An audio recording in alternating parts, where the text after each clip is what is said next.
Alright, so in 7.5 we're studying the elimination method of solving systems of linear equations. And I'm going to use this as an example. Now I've got the same system written twice here. So what I'm going to do is I'm going to show you the substitution method which we just learned, and then I'm going to show you the elimination method. You can compare and see how they're the same and different. So let's do substitution method over here. Okay, this one we're familiar with. The substitution method says that we isolate for one of the variables, either the x or the y, and then we substitute what that equals into the other equation. Okay? So we're going to do substitution method on the one side. So I'm going to change this equation right here, the second one. I'm going to change this so that I'm isolating for y. Okay? So I'm going to put y over to the other side. I'm going to bring the 7 over to the other side. So that means I'm going to flip the signs, right? So this is going to be x plus 7 on this side, and this is going to be a positive y. So I've rearranged this equation into isolating for y. So the substitution method says that I substitute whatever y equals, okay, into the other equation. Okay? So we good so far? Oh, negative x here? Should have a negative x plus 7. Thank you. Okay? So whatever y equals, you plug it into the first equation.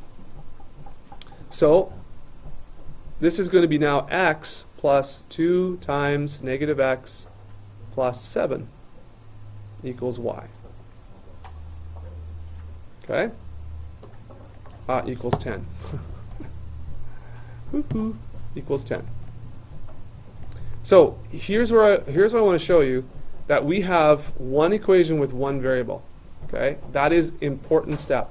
So getting to this equation with one variable only is a very important step in both methods. So here this is going to be x now minus 2x plus 14 equals 10. So this is going to be negative x plus 14 equals 10.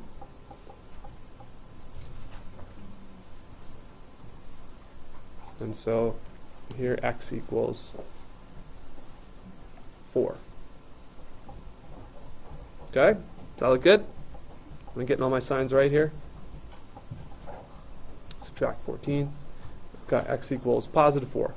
Alright, so then what we would do is we would substitute x equals 4 into one of the original equations again. Let's use this one that was left up there, x plus 2y. So that's going to be now 4 plus 2y equals 10. 2y equals 6. I subtract 4 from both sides, and y equals 3. Okay, so it looks like I have x equals 4 and y equals 3. And that's the substitution method that you guys know about. Alright, I'm going to rewrite this back up here. Okay, are we good with that? Now we could do a quick check just to make sure. So 4 and 3. So 4 plus 6 is 10, yep. Negative 4 minus 3 is negative 7. That's great. So now the the elimination method now. Okay, so elimination. Now the elimination means it's a little bit different at the beginning than substitution. We do not have to isolate for a variable. We don't. Instead, what we want to think about, and this is really important, is that we are adding the two equations together in order to eliminate one of the variable terms. So I've set this up already for you so that we don't have to do any rearranging of any equations. You might have to move the terms around a little bit. You also might have to multiply one or both of the equations in order to get a situation where you add them up to eliminate one term. So do you see, if I add up all the like terms here in these two equations to make one, do you guys see that one of these variable terms, the x term or the y term, is going to be 0? It's going to be gone. Do you see that? Do you notice that positive 1x minus 1x gives us no x's left? Okay? So this is the idea behind the elimination method. We add the equations together in order to eliminate a variable. So let's do that. So if we add them up, I get 0x. It's like it's gone. So this plus this, 0x. I'm going to write 0 for now. 2y minus 1y is plus 1y, or just plus y. 10 minus 7 is positive 3. Look at what this says here now. This says I have y equals 3. And look how easy that was. See? Y equals 3. It's the same one. So elimination can help us out quite a bit. And then from there, it's the same as over on the other side, really. We have to now substitute this known value in to either one of the equations to find the partner x. So I'm going to plug y in here to the first equation, and then we go and solve for x.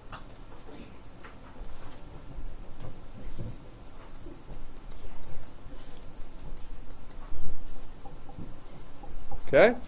And so in this case, for this example, elimination is a little bit quicker and easier, isn't it? So that's the elimination method right there, adding the two equations in order to eliminate a term. Okay? So let's do another one. So here's another example. Let's do 2x plus y equals negative 7. And let's do x plus y equals negative 4. All right. So there's a couple things that you're going to want to pay close attention to when we do elimination. You're going to want to make sure, I would rearrange any of the terms so that you have like terms above each other. That includes the equal signs, okay? Just make sure that like terms are over top of one another in columns, are roughly in columns. When you do this, it'll just help a lot. Okay, so that's what we've done first. And if it's not that way, you can just simply rearrange terms any way you want, okay, in the equation. Now, if I add these equations up right now, and don't write this down, but I want you to watch. You say, oh, elimination, I just add the equations, no problem. What do you get when you add these? You get 3x plus 2y equals negative 11. And you're going, how does that help me? It doesn't help you, because you still have two variables. Remember, you only want one variable left when you add. So what do you think needs to happen? And I'm going to change one or both of these equations somehow to make sure that one of the variable terms cancels out. Any ideas? Okay. I had a opinion here. Subtract. Now, I'm glad you said that, because you can subtract, but I find that subtracting equations always leads to trouble with signs. Okay? So instead of subtracting, I want you to always add, but you can add a negative version of the equation. Okay? So in this simple one, subtracting might seem pretty reasonable, but this is what I'm suggesting. Let's take this equation and multiply by negative 1, and then we'll still be able to add, okay? So I'm going to suggest always add, but make sure that we have a positive term and a negative term with the same coefficient numbers. So what does this turn into? Well, this actually turns into negative x, right, minus y equals positive 4. That's what this becomes when I multiply it by negative 1. If we rewrite this top one up here, okay, now I see a situation where I can add these two equations together and the y term will be gone. Everybody see that? So here's a little note. Okay, you need to multiply one or both equations so that one of the variable terms, and I'll slow down just a bit,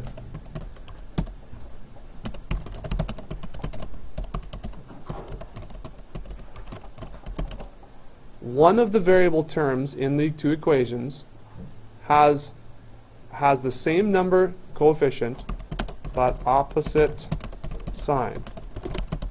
Then add equations. Oh. And I could say you may need to, because sometimes you do, sometimes you don't.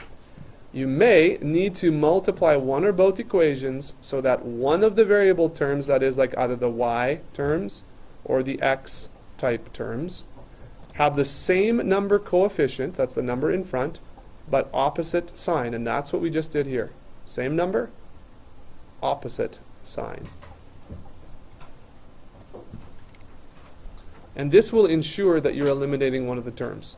So if you follow me along here, this should be pretty straightforward. 2 plus negative x. That's the same as 2 minus x, which is x. Plus 1y minus 1y. That y term is gone. You do not even have to write it down. It's a 0y. It's gone. Negative 7 plus 4 is negative 3. That's what we get when we add up here. You see that? So here we go. We got x equals negative 3. Awesome. Substitute x equals negative 3 into one of the original equations and solve for y, and you're done. So 2 times negative 3 plus y is negative 7. Add 6 to both sides. Should get negative 1. Okay. So if you put these x and y values into both equations, they should make sense, and indeed they do. So here are your answers. So that's an elimination example there. Okay. We'll do one more where we have to rearrange some terms and multiply the terms in order to get this situation. Okay. We'll do one more. Any questions though so far on these first two examples? No? Okay. Hopefully this is looking okay for you. Oh, let's see here now. Oh, did I say I was going to come back to something? No. Oh, yeah, I did actually. I said I was going to come back to one of those examples before. 19a? Yeah, okay. Okay, so, guys, here we go. This is going to save us a little bit of time because we've done some of the work already. So if you have a question like 19a, and you're asked to solve this by elimination, this is actually going to be the easier way to go. So notice we still have to get, it would still be a good idea to transform the equations into whole number, or sorry, integer coefficients at least. So we get rid of the fractions there, okay? Now, here's the thing. From this step, do you notice that we have one of the variable terms has the exact same coefficient, but a different sign?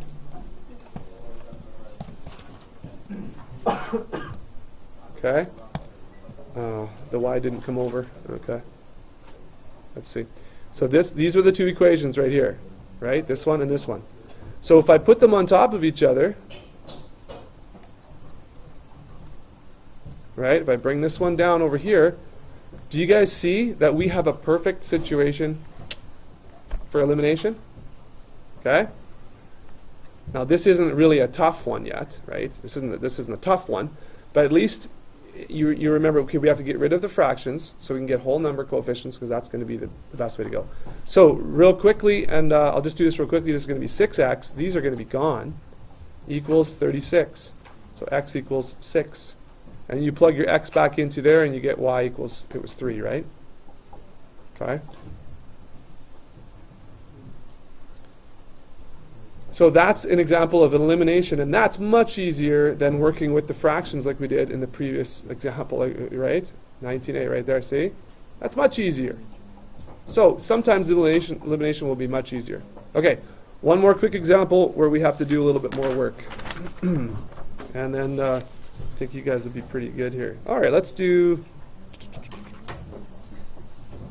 this one. 8x minus 3y. This is the last example here. Okay.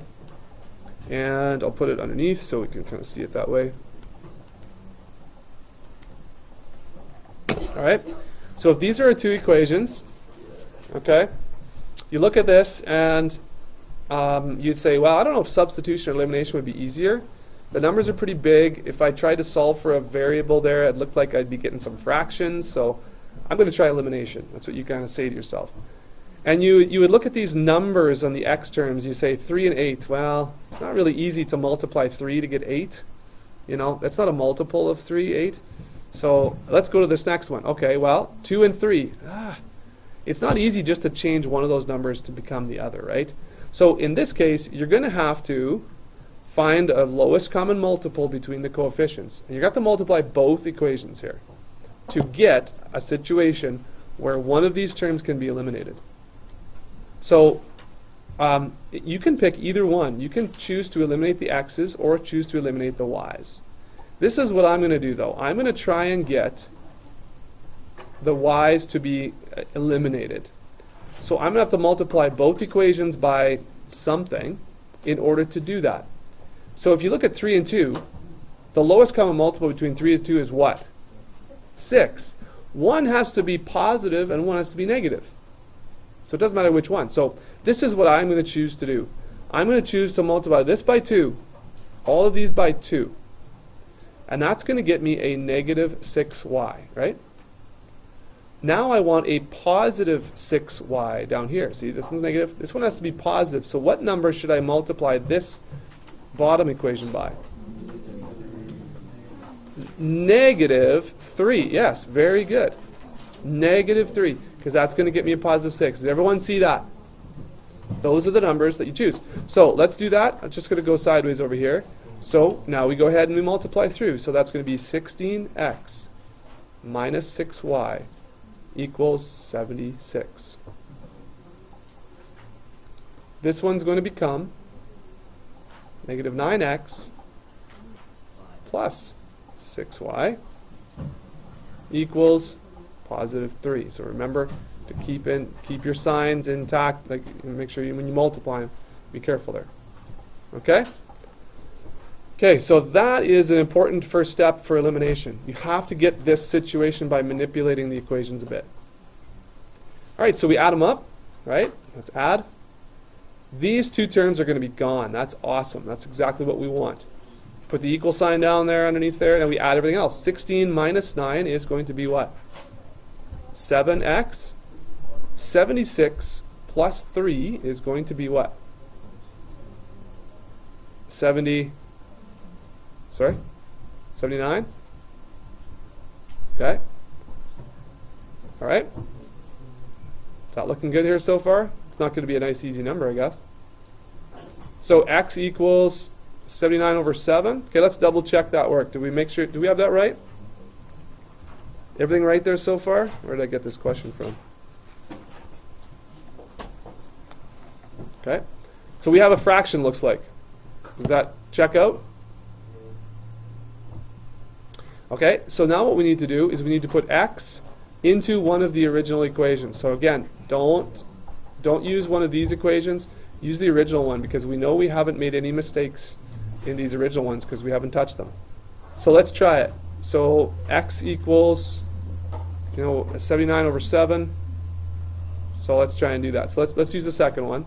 So 3 times 79 over 7 minus 2y equals negative 1. This is going to be ugly. What's 3 times 79? 237?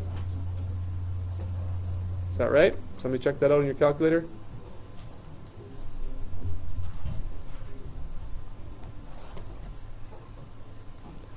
Three times 79?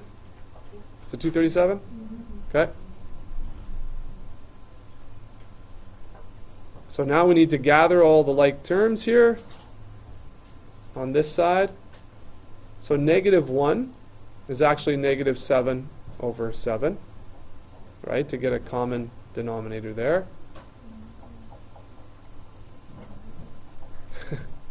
This just feels like it's a really ugly question with all these fractions, eh? Okay, so negative 7 minus 237 is going to be what? It's going to be negative 244 over 7 divided by negative 2, and I'll let you do a decimal here, okay? You can do decimals if you want. So what's that going to be? That's going to be 244 over 14, really. Which is, as a decimal, what's that?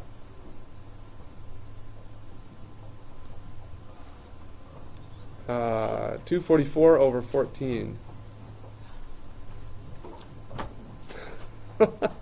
Okay. 17 point what? 0.4, let's say 0.4. Okay? So if you get y equals 17.4, or this is your fraction, here's x and here's y. Okay? So it's a bit of an ugly question, right? You think, oh, it'd be nice if this was whole numbers, but it looks like we're going to be stuck with some fractions or decimals. So we can change the other one to a decimal if you want. So 39 divided by 14, sorry, it's by 7, is 11.3. Okay? So ideally what we'd want to do is we'd want to check that to see if that makes sense by plugging those values in, see if we get a number that makes the equations equal. We could graph these two and find the intersection point, just like we did earlier in the chapter. Okay? There's ways you can check that. All right. So any questions on the elimination method right now?